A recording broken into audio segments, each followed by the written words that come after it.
Wafaa is a Syrian-American psychiatrist who was born to devout Muslim parents. She had a life-changing event when she was in medical school at the University of Aleppo in Syria. Her medical school professor was murdered right in the middle of the classroom by members of the Muslim Brotherhood to cries of Allahu Akbar. Well, you can imagine how traumatic that was, and that event led Wafaa to repudiate her religious beliefs. In 1989, Wafaa emigrated to the United States with her husband and her children. A few years later, she wrote an essay about what was wrong with the Muslim world and the Muslim religion, and it caught the attention of Al Jazeera.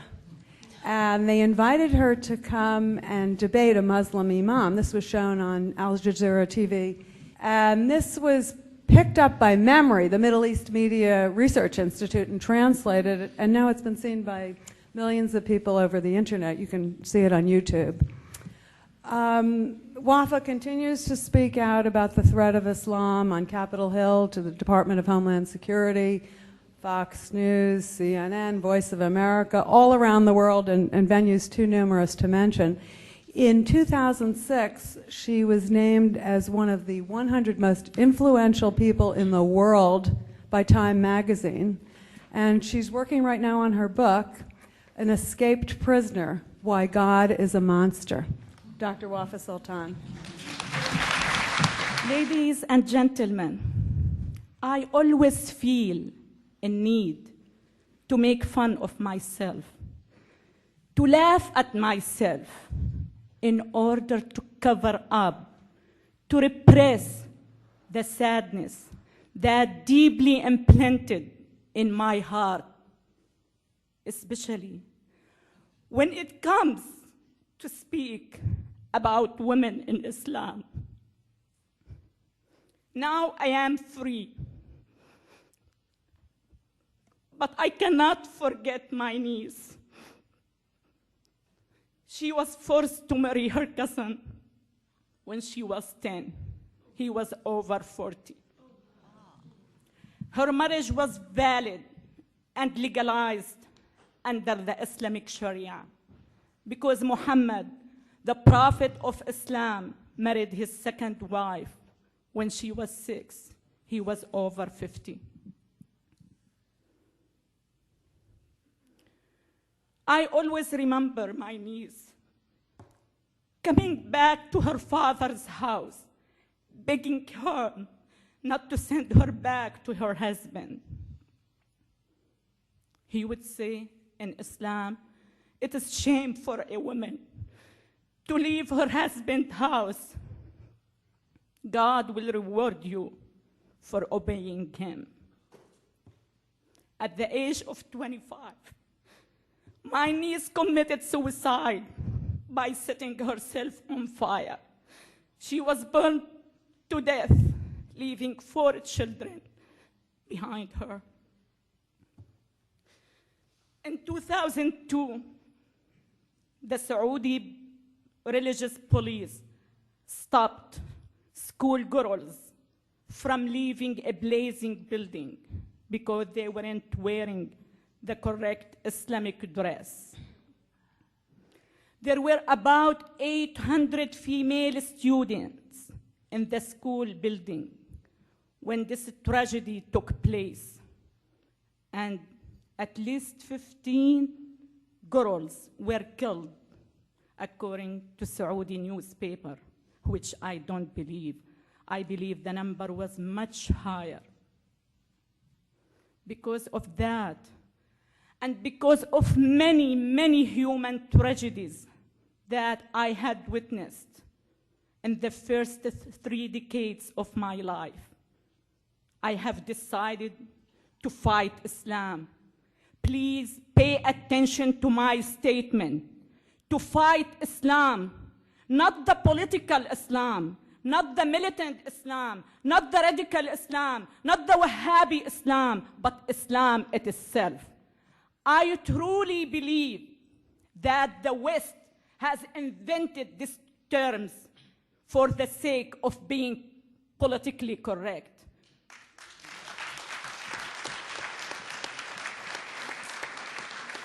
growing up in Syria, I have never heard but Islam. Islam has never been misunderstood. Islam is the problem, but no one is stating the truth.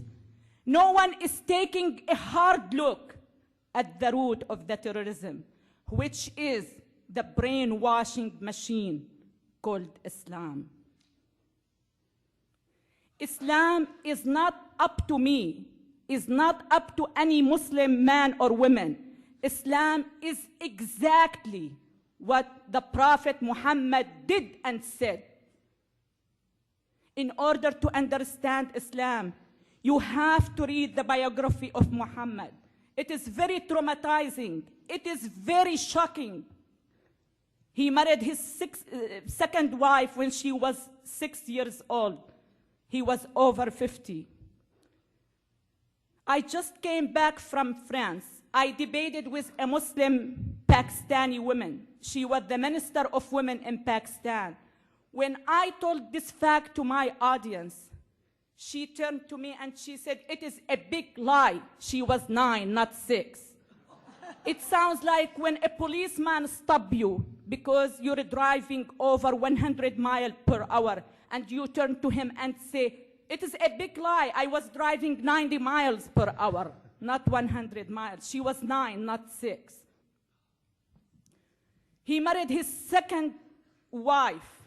She was his daughter-in-law. His son was adopted, and at that time it wasn't accepted by the pre-Islamic Arabic culture. So he turned to his followers and he said, "I was told by God that adoption is forbidden. And adoption, believe it or not, has been forbidden in the Islamic culture, just to justify his marriage of his daughter-in-law." His third wife was Safiya. She was a Jewish woman. It was well documented, well written in our school book, that he attacked her tribe. He killed her father, her brother, and her husband at the same day he slept with her. That's what I call Islam. You need to know, you need to understand that Islam is the problem. I am sick and tired of people here in the West asking me to soften my message. I am sick and tired of people asking me, "Are you trying to change 1.3 billion people?" Yes, I am trying.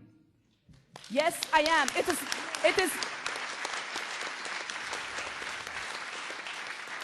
It is not a matter of "I am trying." I will change him. I want you to know that the very first value I learned when I came to this great country, that you can do the impossible if you truly believe in yourself. I not only believe in myself, I believe in many million Muslim women like Noni Darwish and Ayan Ali. And we are working hand in hand to change 1.3 billion Muslims. They have to realize that they have only two choices: to change or to be crushed.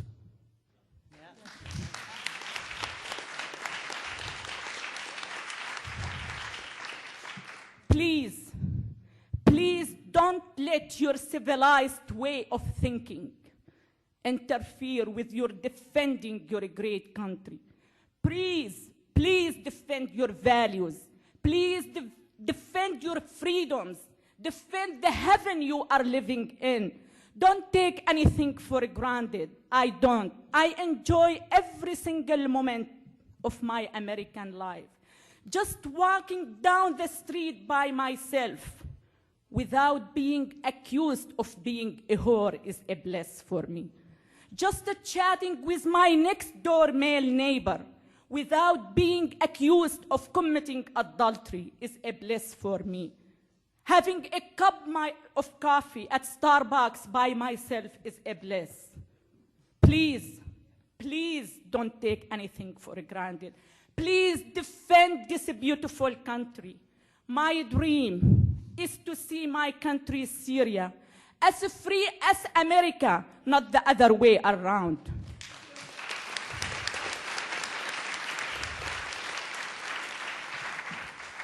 When I was in Syria, I cried a lot.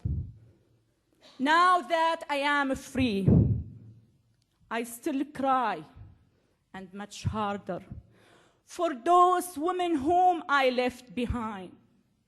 My dream of one day, having all of them free, should be the dream of all humanity. Thank you so much. God bless you. God bless America.